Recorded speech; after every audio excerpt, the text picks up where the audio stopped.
Hi, and thanks for logging on to the Daily DVAR Halacha. And here's a brand new halacha for you, and it's for Wednesday, the 22nd day of April. Here we go.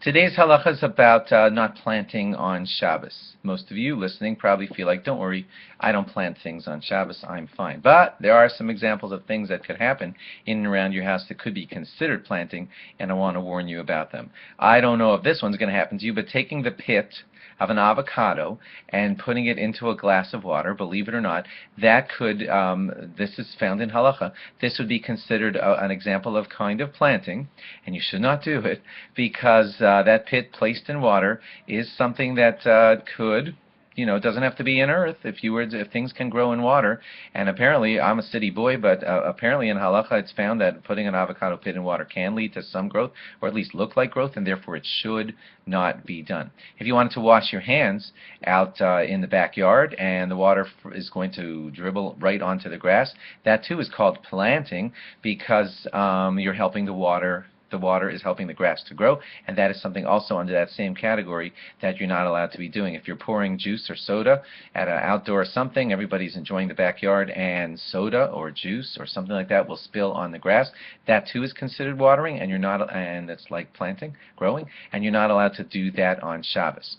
If you have cut flowers, now cut flowers, are not growing anymore, that's for sure. But if you want to put them into water on Shabbos, you're going to run into these issues. It is true that by Torah law, you're not fully going to be guilty of planting if you take cut flowers and stick them in a vase of water, because they are cut. They're not growing anymore. However, rabbinically, that's still considered a prohibited thing to do, and I'll tell you why. It's because if the flowers are a little bit closed, and as they're placed into water over the next while, the water will run up the stems and cause the blooms at the top of the flowers to open. That opening activity resembles growth. It resembles growth, and therefore the rabbis prohibited it and said, don't do things that resemble planting on Shabbos, so you can't put cut flowers, if they're closed, into water. Also, this is going to shock you a little bit, but pouring the water into the vase on Shabbos, into a flower vase, you can pour water into a decanter that you plan to drink from. That's an eating activity. But if you want to put water into a flower vase on Shabbos, that's prohibited just in and of itself because it's a tircha, a trouble that you're taking yourself through. That's something that you don't need to be doing on Shabbos. We do troubling things, trust me. Serving a whole meal to a lot of people, that's troubling, but that's all part of the regular activity that we need to do to make people be fed on Shabbos. But pouring water into a vase on Shabbos is a tircha that doesn't need to be done for Shabbos, and therefore is prohibited rabbinically.